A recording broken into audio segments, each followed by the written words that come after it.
kami untuk meminta bantuan kepada Bapak yang di sana, Ibu.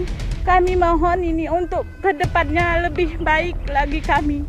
Punya harapanku sama pemerintah yang sebenarnya ini, aku terutama jalan tuh. Adapun cabai kayak mana bawanya, ada kemarin cabingku kujual gara-gara orang nggak masuk, terbuang 1 goni ke bawah rumah tuh.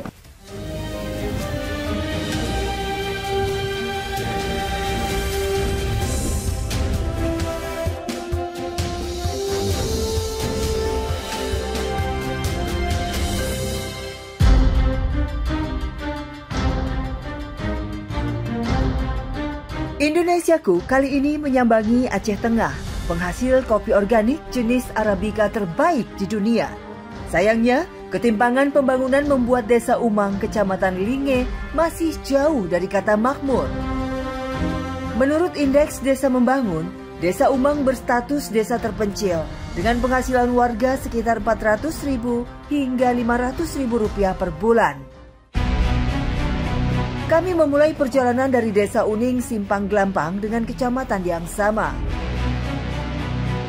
Ya, saat ini saya berada di Simpang Glampang, Desa Uning, dan kebetulan ada ojek pengangkut barang dan juga ada yang kosong, sehingga saya akan menumpang untuk memasuki Desa Umang di sana.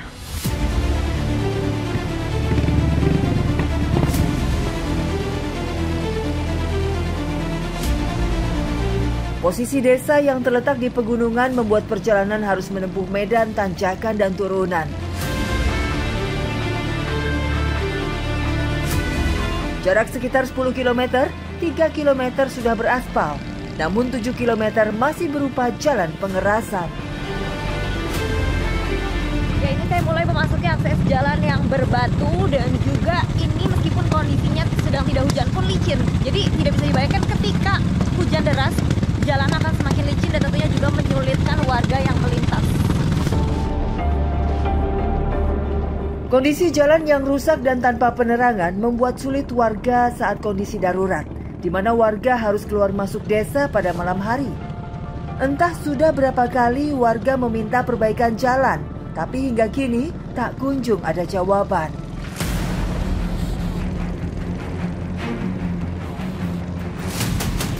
Sejak tahun 1969 berdirinya Desa Umang, jalan ini belum pernah tersentuh aspal ataupun pengecoran.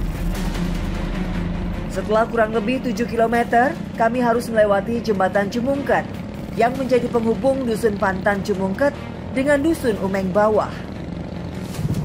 Ya, ini adalah jembatan penghubung dua dusun. Kondisinya cukup memprihatinkan karena memang kayunya sudah lapuk dan ada beberapa fondasi besinya yang sudah melewat karena panas dan juga keropos sehingga bisa membahayakan warga yang melintas apabila jembatan ini sampai rusak.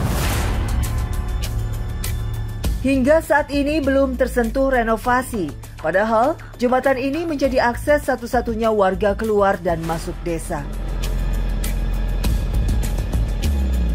Setelah melewati jembatan, kami melanjutkan kembali perjalanan menuju Dusun Umang Atas, salah satu dusun dari 3 kedusunan di Desa Umang. Inilah Desa Umang, Kecamatan Linge, Kabupaten Aceh Tengah, Provinsi Aceh. Memiliki ketinggian kurang lebih 1.200 di atas permukaan laut dengan penghasilan warga dari hasil tani dan kebun. Padi, kopi, kemiri, kapulaga, dan getah pinus menjadi sumber penghasilan utama mereka. Ya, salah satu cara warga untuk bertahan hidup adalah dengan mengambil getah pohon pinus. Dan sekarang saya bersama dengan warga akan menuju ke hutan pinus di sana. Perjalanan ke kebun cukup jauh, sekitar 5 km dari desa. Medannya naik turun bukit. Setelah berjalan kaki sekitar 1 jam, sampai juga kami di hutan pinus yang akan kami sadap. Akhirnya sampai juga di hutan pohon pinus dengan perjalanan yang cukup melelahkan buat saya. Banyaknya pohon pinus membuat warga banyak bekerja sebagai buruh sadap pinus. Lahan yang dikelola warga seluas 500 hektar ini berstatus hak guna usaha. Bisa keluar, Bu, getahnya. Dan salah satunya Pak Jainuddin mendapatkan bagian seluas 1 hektar untuk mengelolanya. Dengan timbal balik getah pinus dijual ke pihak perhutani. Sekali panen bisa menghasilkan 1 ton getah pinus. Nah, ini hasil getah pohon pinus yang terkumpul dalam mangkok dan ini adalah hasil pengumpulan selama 5 hari. Coba ya saya congkel. 5 hari dan hasilnya menurut saya sangat sedikit ya.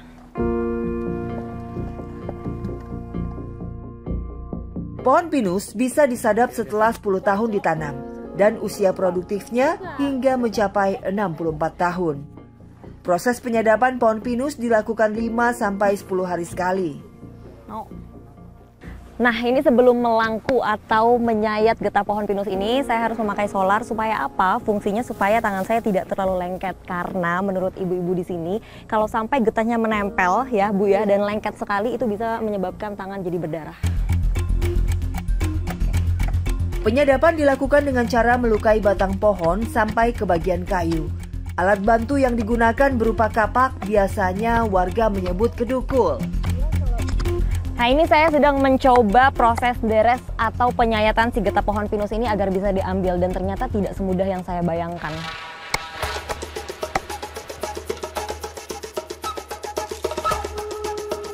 Kedalaman sayatan akan mempengaruhi jumlah pembuluh batang pinus yang terpotong. Semakin banyak pembuluh batang pinus terpotong, semakin banyak getah yang keluar.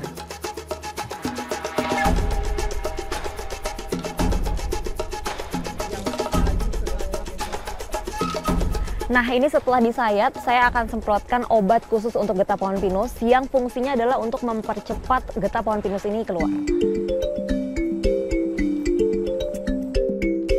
Jarak antara mangkok dengan titik paling atas bagian yang disadap kurang lebih 1 meter agar getah menetes tepat ke dalam mangkok. Di antara buruh pinus lainnya, Ibu Marlina sudah bekerja selama 10 tahun sebagai buruh pinus. Ekonomi yang sulit membuat Marlina harus banting tulang bekerja untuk mendapatkan penghasilan untuk keluarganya.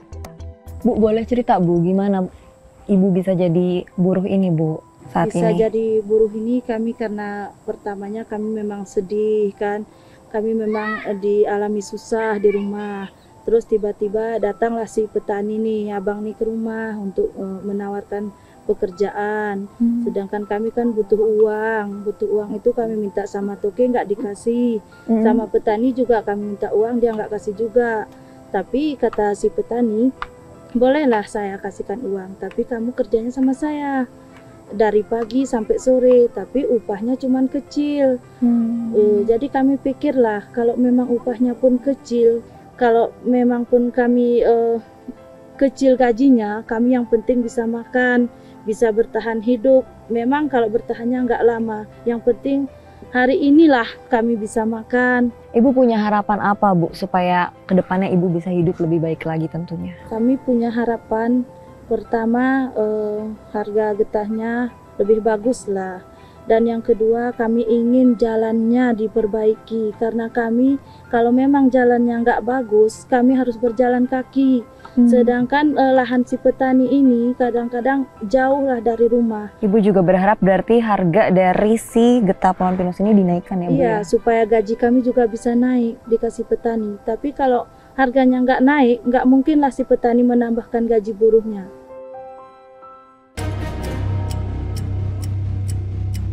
Bekerja dari jam 7 pagi sampai jam 4 sore, buruh dibayar Rp60.000. Namun saat harga getah pinus naik, upah buruh pun akan mengikuti, bisa mencapai Rp100.000.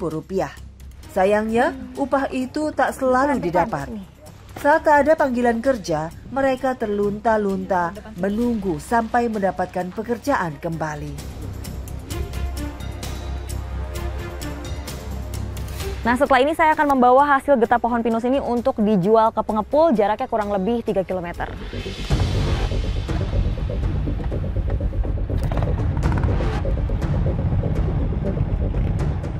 Tak hanya upah buruh, petani pun harus merogoh kocek untuk biaya mengangkut hasil getah pinus ke pengepul.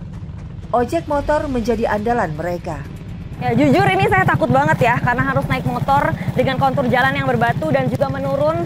Bahkan licin seperti ini, saya harus membawa getah pohon pinus. Namun inilah yang harus saya lakukan, begitu juga dengan warga untuk bisa memenuhi kebutuhan hidup sehari-harinya. Jalan yang sempit dan terjal membuat jantung berdetak kencang. Salah kemudi bisa saja terjatuh ke dalam jurang. Namun bagi warga tak punya pilihan lain.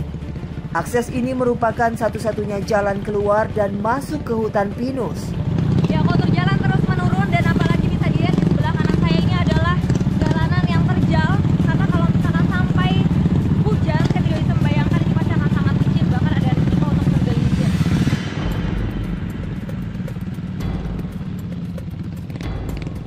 Ongkos ojek dipatok Rp500 per kilonya sampai ke pengepul. Sekali angkut, ojek bisa mengangkut hingga 170 kg.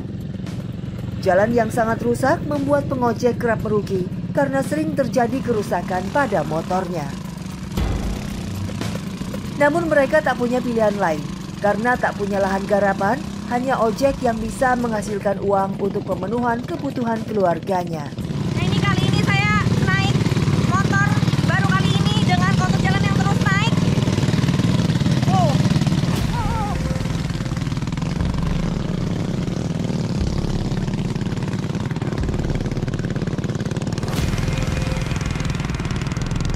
Itu ada jalan yang berlumpur sehingga motor saya kesulitan untuk naik.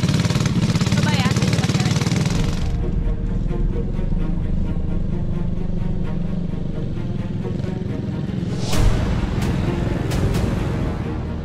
Akhirnya, kami sampai di tempat pengepul getah pinus.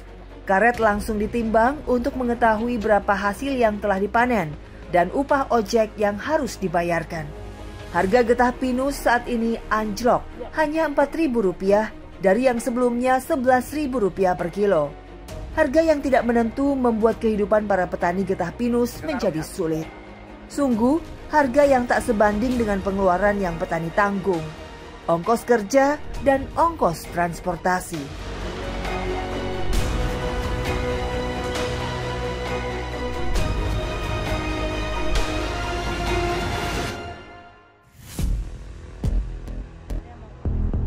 Pupuk agak turun sedikit, sesuaikan sama harga ini cabai. Kami bisa nanam cabai. Aku cuman usahaku di sini inilah cuman cabai ini.